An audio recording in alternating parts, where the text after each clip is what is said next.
the Ashtavakra Gita, nature of self-realization. The mind is stuck to a local viewpoint. This life, a handful of people, perhaps the entire human species, or at best, all the life on this planet.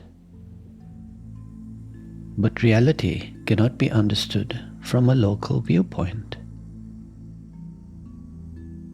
Self-realization is in seeing the very same view from a very different viewpoint. The absolute standpoint. This is from where Janaka now speaks. Janaka said,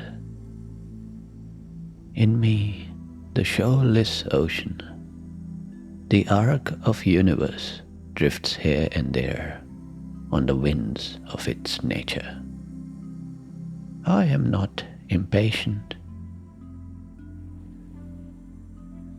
In me, the shoreless ocean, let the waves of the universe rise and fall as they will.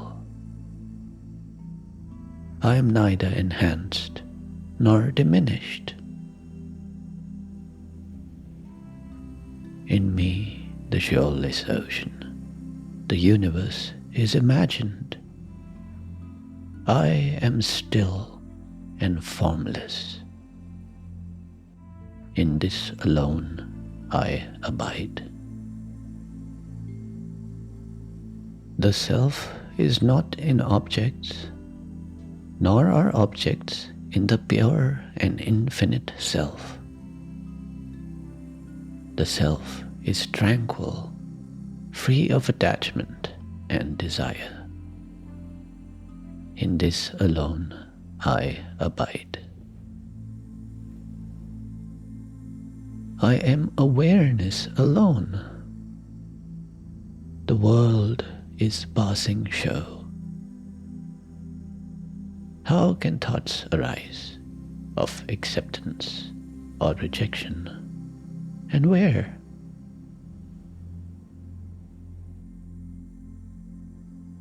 The dialogue now shifts back to Ashtavakra, who brings us back to earth. How does one see from this absolute standpoint? He now clarifies. Bondage and Liberation. Ashtavakra said,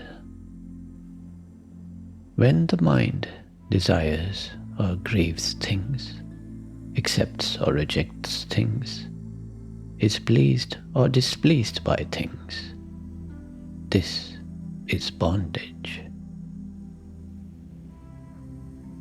When the mind does not desire or grieve, accept or reject, become pleased or displeased, liberation is at hand. If the mind is attached to any experience, this is bondage. When the mind is detached from all experience, this is liberation. When there is no I, there is only liberation. When I appears, bondage appears with it. Knowing this, it is effortless to refrain from accepting and rejecting.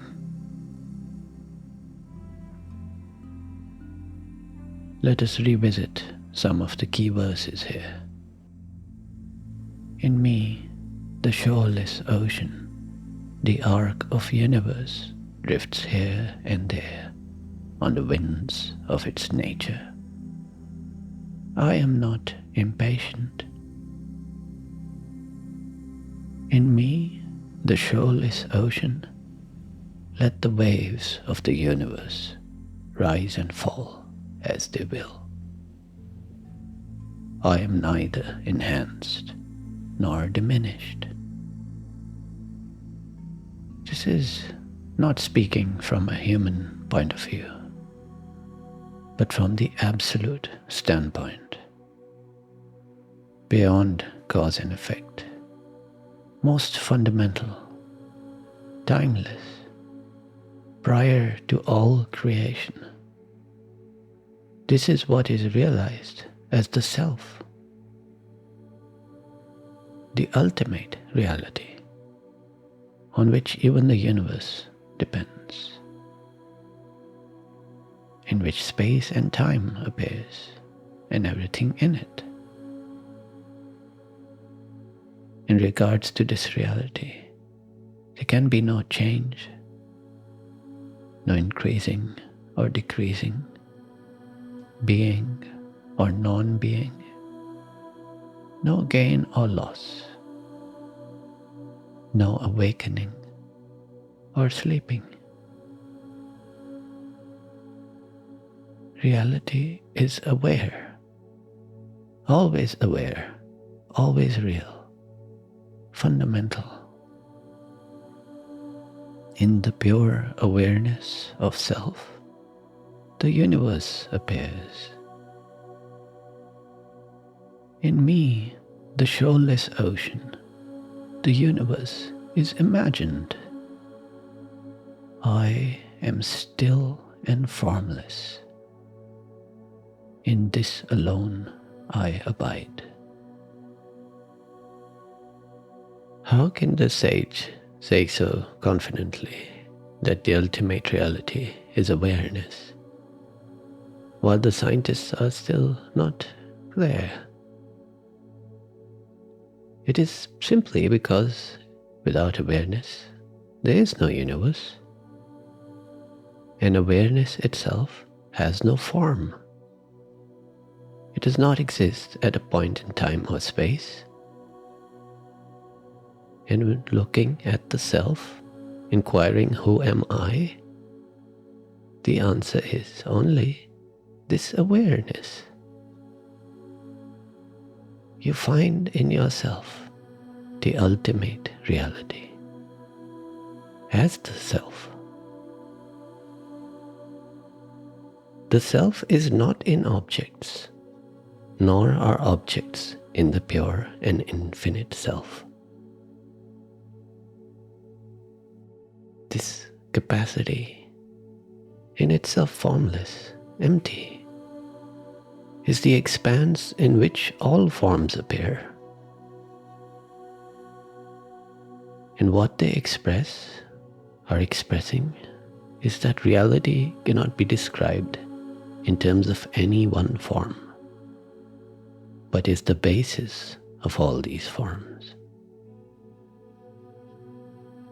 The awareness that cannot be described in terms of shapes or colors or emotions or any kind of experience. But every kind of experience is describing the depth of what awareness is. The clear and obvious reality. The self is tranquil, free of attachment and desire. In this alone I abide. No matter what is going on in this one life, awareness is not affected. The sky stays blue. The wind keeps blowing.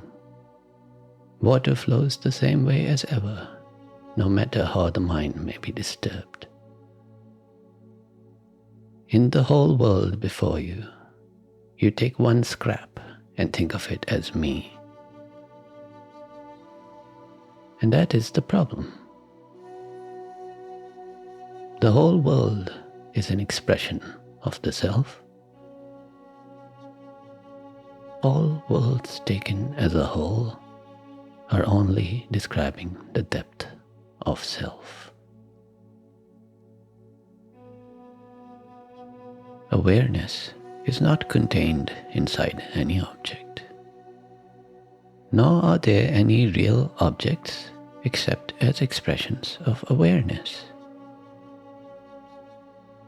In fact, this whole duality of subject and object falls apart here. All objects are subjective, and there are no separate subjects. There's only awareness, every form and expression of awareness. And awareness is the basis of all forms. Seeing awareness as the self, you know that the self is ever at peace, serene, unattached, and unaffected by any passing form. After any achievement, any loss, any experience, can it be said that awareness was gained or lost?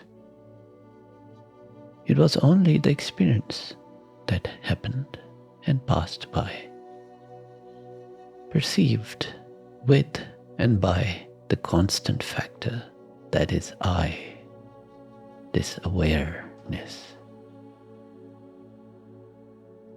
I am awareness alone. The world is passing show. How can thoughts arise of acceptance or rejection? And where? As the self is awareness, can there be any reality to thoughts of a person accepting or rejecting things in the world? Awareness does not reject, nor does it need to accept. Those are the convolutions of the mind. The world itself has been seen as an illusion. This solid ground, the sight in front of you, when even that is an illusion, where are the thoughts? How insubstantial. Where can they arise except in imagination? As unseen hallucinations within a hologram.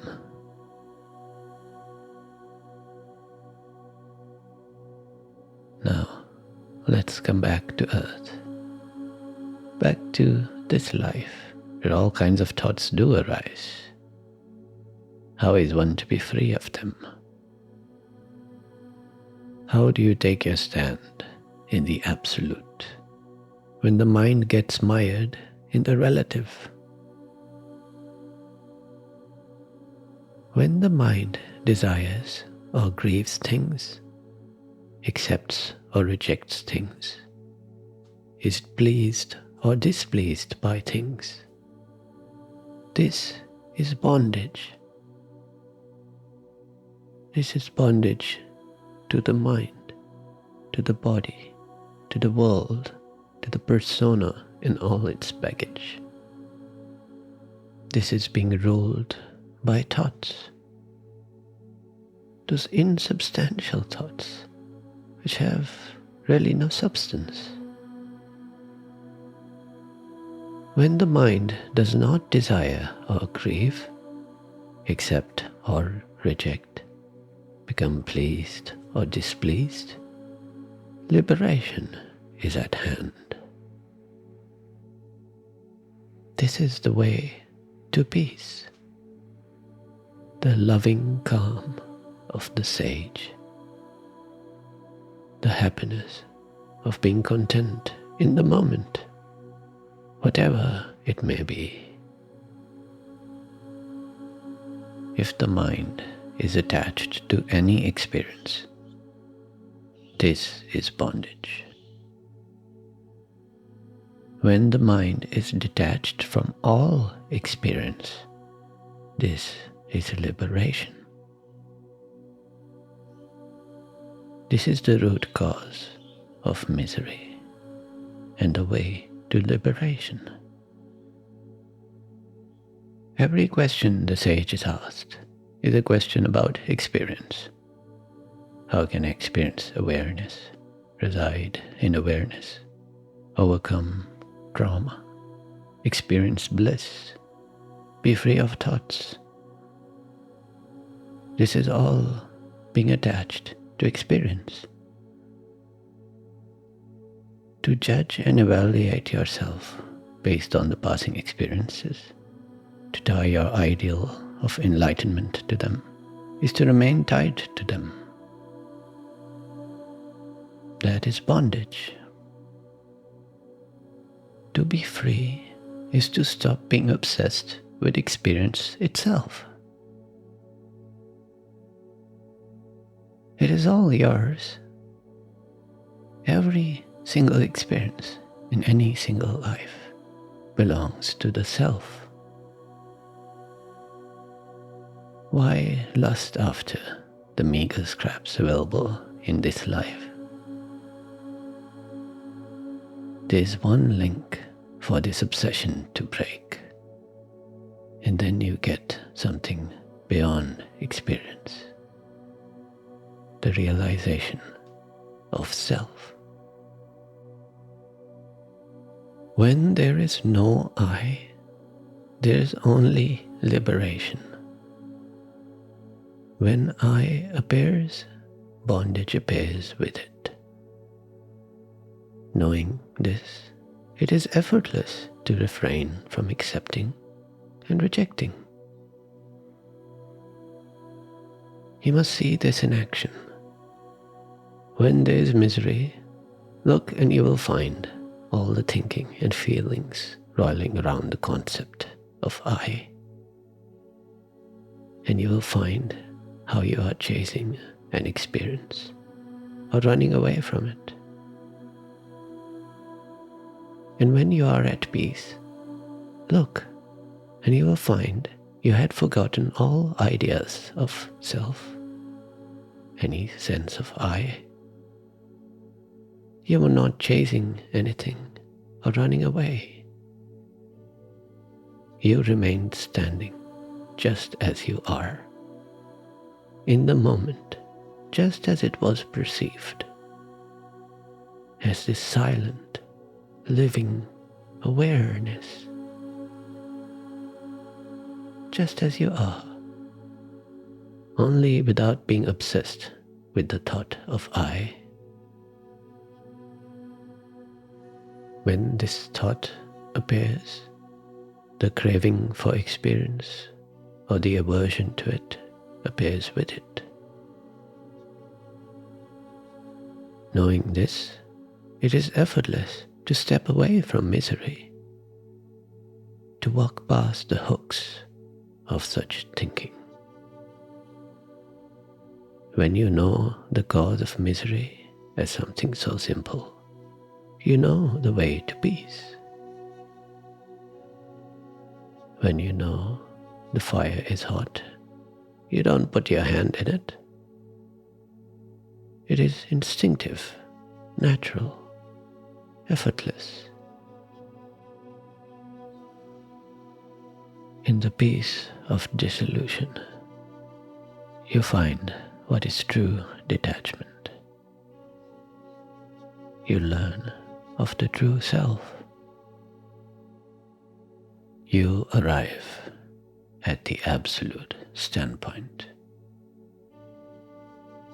Not knowing yourself in thought or as some particular experience, but simply realizing what is being pointed out by the fact of being aware.